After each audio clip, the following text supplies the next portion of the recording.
In a world obsessed with filters and facades, the most powerful magnetism comes from what we dare not show. What if the key to becoming truly unforgettable isn't found in perfection, but in the courage to be unapologetically real? Carl Jung, the master of the human psyche, revealed a profound truth. We don't desire what appears flawless. We're drawn to what feels authentic. The 7 paradoxical traits of an unforgettable person aren't the ones society told us to chase. They're the ones we've been taught to hide, suppress, or silence. But here's the twist. What you've been hiding might be exactly what makes you unforgettable. We spend so much time polishing the outside, our appearance, our words, our image, while the real power is buried underneath. That quiet strength, that unshakable calm, that ability to be fully present without performing. It's not about being the loudest in the room. It's about being the one people feel, even after you've left. And the Stoics knew this. Marcus Aurelius didn't speak to impress. He spoke to understand himself. Epictetus didn't chase attention. He mastered his inner world. And that's the real flex today. Owning your truth so fully that you stop needing anyone's permission to be powerful. So if you've ever felt like you're too much or not enough, like people overlook you no matter how much you give, this video is going to flip the narrative. We're diving into 7 secrets that make someone unforgettable. Not by strategy, not by charm, but by becoming so rooted in who you are that no one can replace your presence. And if this kind of content speaks to something real in you, if it challenges you or brings you peace, then there's one simple free favor I'll ask. Just tap that subscribe button. That's how we keep growing this space together, with truth, with depth, and with no filters. Let's get into it. Secret 1. Don't be a filtered version of yourself. Let's be honest. Most of us are performing without even realizing it. Not on stage, not in front of an audience, but every day, just trying to keep up. We edit our emotions like we edit our photos. We post smiles while our hearts are tired. We tell people we're fine because it's easier than explaining what's really going on. It's become second nature. But here's the problem. When you perform too long, you start to forget who you actually are underneath the act. You trade authenticity for approval, and after a while, the approval stops feeling like enough. Aristotle once said, "Knowing yourself is the beginning of all wisdom." But how do you truly know yourself if you've spent years becoming who the world told you to be? This isn't just about social media. It's about a mindset. It's about the way we hide our opinions in conversations or water down our excitement so we don't come off as too much. It's the way we avoid taking up space because somewhere along the way we were taught that being fully ourselves was risky, too loud, too different, too inconvenient. But guess what? Every person who ever changed the world was all of those things. Carl Jung wrote, "The privilege of a lifetime is to become who you truly are. Not who your parents expected, not who your job prefers, not the version your friends are most comfortable with. You, the raw, unfiltered, flawed, evolving version. That's where your power lives, not in the polished image, but in the truth beneath it." Jung's entire psychological model was built around individuation, the process of integrating all the parts of yourself, even the messy ones, to become whole. And let's be real, wholeness is way more compelling than perfection. Think about the people who've left the deepest impression on you. Were they the ones who had it all together? Or the ones who made you feel like it was okay not to? The people who were honest, even when it wasn't pretty. The ones who laughed without hesitation and cried without apology. Those people stay with us, not because they were flawless, but because they were real. And in a world drowning in fakeness, real is revolutionary. Socrates challenged us to examine our lives, not just live them on autopilot. And part of that examination means asking the hard stuff, like, where am I pretending just to be accepted? If you sit with that question long enough, you'll find the cracks in your identity. The little places where you've traded truth for comfort, those are the places that need your attention, not your judgment, your attention, because that's where the masks live. And when you peel them off, you start to feel something wild and unfamiliar, freedom. And here's the thing, they'll tell you being real is too much, that you're too emotional, too quiet, too intense, too soft. But notice how every version of too much is just code for hard to control. And that's the point. Stoic philosopher Epictetus taught that freedom isn't about doing whatever you want. It's about not being owned by anything outside of you. When you stop bending yourself to fit into someone else's comfort zone, you reclaim that freedom. You become someone who lives from the inside out, not the other way around. Plato spoke of the shadow on the cave wall, a false image we mistake for reality.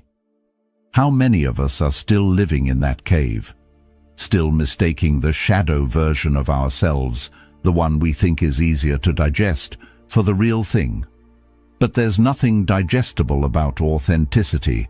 It's bold, it's layered, it's challenging, and yes, it's absolutely worth it. Because once you stop hiding, something incredible happens. The people who are meant for you find you. Not the ones who tolerate your shine, but the ones who reflect it back. And the ones who aren't ready for your truth, they fall away. Quietly, naturally, without a fight. Let them go. Because you were never meant to be a watered-down version of yourself. You were meant to be whole, fully expressed, at peace with your contradictions. Not everyone will get it, and that's fine. You don't need 100 fans. You need a handful of people who see you, really see you, and love you because of it, not in spite of it. So the next time you find yourself playing it safe, putting on a mask to make someone else feel comfortable, pause. Ask yourself, is this me, or is this the version of me they'll accept? That one question can change everything, because self-respect doesn't start with boundaries. It starts with honesty. And the most important honesty is the kind you owe yourself. In the end, we're not remembered for being liked by everyone. We're remembered for being real with the few who mattered. Let your presence be something they feel, not just something they see. Let your authenticity speak louder than your appearance, and let your truth be the thing that makes you unforgettable. Secret 2, grow without losing yourself. Growth is one of those things we all say we want, but not everyone understands what it really looks like. Because real growth, it's not just reading more books or hitting a new milestone. It's letting go of old versions of yourself without losing your soul in the process. It's choosing to evolve, not because you're chasing approval, but because you're aligning more and more with your true self. And let's be honest, some people confuse growth with performance. They shapeshift to fit in, not to level up. But fitting in has never been the same as belonging. One changes your outfit, the other changes your life. Plato once said, "The first and greatest victory is to conquer yourself." That's the heart of real transformation. It's not about impressing others with how much you've changed. It's about looking in the mirror and knowing that every step forward is something you chose, not something you were pressured into, not a survival tactic, not a mask, but a decision, a deep, quiet, grounded decision to become better, not for them, but for you. The Stoics had this figured out long ago. Marcus Aurelius reminded himself daily, waste no more time arguing what a good person should be one. Simple, director, no performance, just embodiment. Growth for the Stoics wasn't about achievements. It was about character. It was about becoming someone whose inner world wasn't ruled by outside noise. So while everyone else was out chasing popularity, or pretending to have it all together. The Stoics were focused on the inner work, the quiet power, the stuff that lasts. And here's the thing. Evolving doesn't mean abandoning who you are. It means refining who you are. You don't throw away your essence. You expand it. You upgrade it, like a phone that still looks like yours, still functions like yours, but now runs faster, smoother, smarter. That's how your identity works too. You're not becoming someone new. You're removing the glitches, cleaning up the programming, and unlocking features you didn't even know were there. The truth is, you've always had the potential. Growth just brings it online. Carl Jung talked about individuation, the process of becoming whole, and part of that journey is shedding the parts of you that were built on fear, on pleasing others, on avoiding discomfort. Not everything you picked up along the way was meant to stay. Some beliefs, some habits, some identities, they were survival tools, and they served their purpose. But now, they're keeping you small, and the moment you recognize that is the moment you start to evolve consciously, not reactively, not because you're trying to prove something, but because you finally understand something deeper about yourself. Now let's clear something up. Choosing to grow doesn't mean you hate who you are now. It just means you love yourself enough not to stay stagnant. That's the difference. People who fear change usually think growth is about rejecting the present. But real growth is actually about respecting the present so much you refuse to let it be your limit. You say, "I've come this far, and now I'm ready to go further." That's not self-rejection. That's self-respect. Socrates believed that the unexamined life was not worth living. And when you start to examine your life, not with judgment, but with curiosity, you begin to see the patterns, where you've grown, where you're stuck, where you've compromised your values just to fit into rooms you never even wanted to be in. That awareness is powerful, because you can't change what you're not willing to face. But once you see it clearly, you get your power back. You realize you don't need to wait for permission to become the next version of yourself. You can just start. And listen, growth is messy. It's not all glow-ups and breakthroughs. Sometimes it's awkward. Sometimes it's lonely. Sometimes it means saying goodbye to people who only liked the older, quieter, more agreeable version of you. But let them go.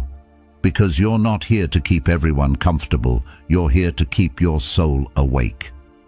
Aristotle said, "We are what we repeatedly do." Excellence, then, is not an act, but a habit. Growth is the same. It's not a one-time leap. It's a daily decision. It's choosing reflection over reaction, discipline over impulse, courage over comfort. And you won't always get it right. But the goal isn't perfection. It's progress. It's becoming the kind of person who doesn't need to announce their evolution, because it's written all over how you live, how you speak, how you carry yourself. You'll know you're evolving when your silence starts saying more than your explanations, when your peace becomes louder than your anxiety, when the things that used to trigger you now teach you, and when the people you used to chase now chase clarity, because you've made it so clear who you are and where you're going. So if you're sitting there wondering if it's time to change, here's your sign. Don't wait for rock bottom. Don't wait for permission. You're allowed to outgrow what once felt like home.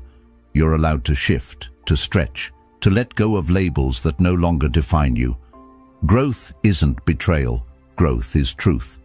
And when it's rooted in your values, not your fears, it becomes something no one can take from you. You don't grow to be loved. You grow because you already love yourself enough to move. And that's what makes you unforgettable. Not the version of you that stayed the same for acceptance, but the version of you that kept becoming, no matter who didn't get it. Keep becoming. Keep becoming. Secret 3. Own your flaws like a boss. We've been sold this illusion that to be loved, respected, or remembered, we have to be flawless, that we need to clean up every rough edge, erase every past mistake, and wear this polished version of ourselves like armor. But here's the truth that no one tells you until you're exhausted trying to keep up. Perfection doesn't connect people. Pain does, struggle does, humanity does. Nobody bonds over how perfect your life looks on the outside.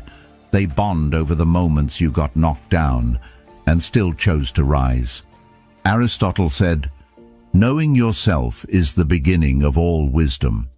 But real self-knowledge doesn't come from studying your strengths. It comes from owning your shadows, from being honest about the parts of you that didn't always have it together, from looking at your flaws and saying, "That's mine, and I'm not ashamed of it." Because shame only has power when you try to hide. The moment you bring those flaws into the light, they lose their grip. And in that moment, you start to take your power back. Carl Jung put it best: what you resist persists. What you accept transforms. That part of you you've been tucking away, the one you think makes you unlovable, weird, too emotional, too complicated, that might actually be your superpower. The very thing that could set you apart, make someone feel seen, or lead someone else out of their darkness. But if you bury it out of fear, you rob yourself and the world of what makes you uniquely you. We've all got scars, emotional ones, mental ones, maybe even physical ones, and society's been trying to sell us cover-up for years. Cover up your pain, your past, your sensitivity, your story. But those scars, they're not signs of weakness. They're proof you healed. They're proof you felt deeply, fought through, and didn't give up. That resilience, that bounce back, that's what makes you magnetic. People don't remember the person who never cracked. They remember the one who cracked, but didn't collapse. Let's bring in the Stoics for a second. Epictetus taught that it's not what happens to you, but how you respond that matters. So, your mistakes, your failures, they're not who you are, but your response to them, that's your character, that's your identity, that's your story. And stories, by the way, don't move people when everything goes right. They move people when the protagonist faces the fire and keeps going anyway. Socrates said, "Be as you wish to seem." Not perfect, not pristine, just real. Because people aren't looking for idols. They're looking for proof that being human doesn't make them broken. And when you show up, flaws and all, you become a mirror. One that reflects back to others what's possible when you stop trying to be untouchable and start being honest. Now think about this. What's one thing you've been hiding because you thought it made you less? One chapter in your story you've been scared to share because you worried it would make people look at you differently? What if, instead of making you weak, that part of your story actually makes you unforgettable? What if the thing you've been ashamed of is actually the exact thing someone else needs to hear to feel less alone? Plato believed that truth was not just something external, but something deeply internal. And what greater truth is there than to say, yes, I've struggled, yes, I've failed, and yes, I'm still here. That's not a confession, that's a declaration. That's you standing in your full humanity and refusing to shrink for anyone else's comfort. Because here's the thing, the world doesn't need another filtered personality. It needs realness. It needs people who've been through it and didn't let it turn them cold. It needs people who still care deeply, even after being hurt. Who still show up fully, even when it's scary. That's the kind of presence that sticks with you. That's the kind of energy that walks into a room and makes people feel something. You don't need to apologize for the old version of you. They were doing the best they could with what they knew. You honor that version by becoming someone stronger, someone wiser, not by erasing them, but by building on them. Your growth isn't about forgetting where you've been. It's about owning it so fully that no one can use it against you. So if you've got flaws, welcome to the club. You're not broken, you're just real. And real people don't need to be perfect. They just need to be honest, resilient, and willing to show up even when they're not finished healing. Secret 4. Stop needing. Start choosing. There's this quiet desperation so many of us carry without even realizing it. The craving to be picked, to be seen, to be validated. It starts young, right? We're trained to raise our hands and wait to be called on, to play nice, be agreeable, and hope someone notices us. But what no one tells you is this: the more you try to be chosen, the less you feel like you belong. Because being chosen puts all the power in someone else's hands. It says, I need you to see my worth before I can believe in it myself. And that's not power. That's permission-seeking dressed as love. But here's the shift that flips your whole reality. Stop waiting to be picked. Start deciding who earns access. That one change, it's not small, it's revolutionary. Because now, instead of shrinking to fit into someone else's world, you're standing tall in your own and asking, does this person deserve to be here? Not from arrogance, but from alignment. The Stoic philosopher Seneca said, as long as you live, keep learning how to live. And part of learning how to live is learning how not to beg for belonging. You weren't put here to audition for connection. You're not a product trying to earn a sale. You're a human being, full, flawed, growing, and the people who are meant for you, they won't need convincing. They'll feel your energy and recognize it, not just as valuable, but as rare. Carl Jung believed that people project their unmet needs and shadows onto others. So if someone makes you feel like you have to prove yourself to be worthy of love, maybe what they're really showing you is their own emptiness, their inability to see worth without performance. But that's their lesson, not yours to internalize. Your lesson is this: you are the chooser. Your life is your space. Your energy is your currency. And not everyone gets unlimited access just because they ask. Think about how different your relationships would look if, instead of wondering, do they like me, you asked, do they align with the version of me I'm becoming?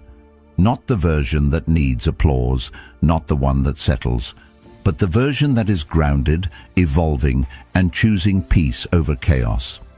Suddenly, the focus isn't on how to be more likable, it's on how to live more authentically. And when you live from that place, something wild happens. People start respecting you, not for what you do for them, but for how you hold yourself. Plato once said, the measure of a man is what he does with power. And personal power, real, grounded, non-performative power, comes from having standards. From knowing that love, attention, and intimacy aren't things you chase. They're things you welcome when they come from the right place. You get to decide who steps closer and who stays at the gate. Not to play games, but to protect your peace. And let's be real, peace is expensive. You've fought for it. Don't give it away for cheap. There's a confidence that doesn't need to speak. A presence that doesn't need to perform. When you stop chasing approval, people feel it. They feel your self-respect. They feel your boundaries. And something in them, consciously or not, starts thinking, this person's different. I don't want to lose this. That's what makes you unforgettable. Not because you were the loudest, not because you were the most agreeable, but because you were whole, and you didn't hand out pieces of yourself to everyone who smiled at you. Socrates taught that the secret to change is to focus all your energy not on fighting the old, but on building the new. So build this version of you, the one who doesn't shrink, the one who doesn't ask to be chosen, the one who knows that the right people will never make them question their worth. And the wrong ones? Let them go. You don't need their permission to be powerful. So from now on, don't measure your value by how many people want you. Measure it by how true you are to yourself. Because when you show up with that kind of energy, that kind of intentionality, people feel it. And more importantly, you feel it. You walk different. You choose better. You no longer need to be chosen. You already are, by you, and that's what changes everything. Secret 5. Be intense, without apology. There's this unspoken rule floating around. Don't feel too much. Don't speak too passionately. Don't care too deeply. Be chill. Be easy. Be low maintenance. But let's tell the truth. None of that creates real connection. It creates distance. It creates performance. It turns you into a muted version of yourself. And if you've ever been told you're too much, too emotional, too sensitive, too intense, I want you to hear this loud and clear. That's not a flaw, that's a gift. You feel deeply because you care. You express intensely because you're alive. You're not too much. You're just not easy to ignore. Carl Jung believed that the emotional world was not something to repress, but something to integrate. He said, "There is no coming to consciousness without pain." That intensity you carry, it's not there to break you, it's there to wake you. It's the part of you that won't allow life to stay surface level. And yes, it may make some people uncomfortable, but that's not your problem to fix. That discomfort usually says more about their emotional limitations than your emotional intelligence. And let's talk about intelligence for a second. Emotional depth is not weakness, it's wisdom. Aristotle spoke of the virtue of moderation, but he didn't mean suppressing your nature. He meant mastering it, directing it, feeling without drowning, loving without losing yourself. That's the difference between chaos and courage. And make no mistake, your ability to feel deeply is courageous. Because in a world where most people numb out, scroll endlessly, or build walls, you show up with your heart still open. That's not too much. That's rare. Now, why do people call you too much? Because intensity can't be controlled. It demands presence. It asks questions. It feels everything. And that level of honesty scares those who are hiding behind masks. Your passion makes them question their apathy. Your tears make them face their numbness. Your truth, it makes them uncomfortable with their lies. So rather than do the work to meet you where you are, they label you too intense, too emotional, too complicated.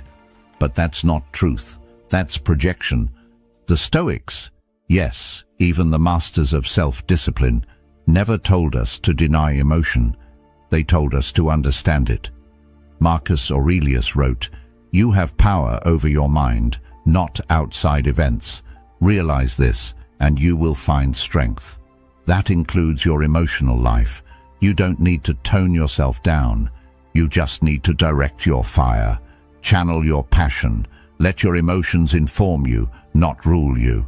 That's strength. That's emotional maturity. That's what sets you apart. Socrates once said, "To know thyself is the beginning of wisdom." Well, knowing yourself means knowing how deeply you feel and not making yourself wrong for it. It means honoring the fact that your sensitivity isn't weakness. It's awareness. It's your radar for truth. It's the reason you walk into a room and feel what no one is saying. It's why your intuition is so strong, why your connections go deeper, and why the people who truly know you feel seen in a way they've never felt before. So no, you're not too much. You're just unwilling to live small. You're unwilling to fake indifference.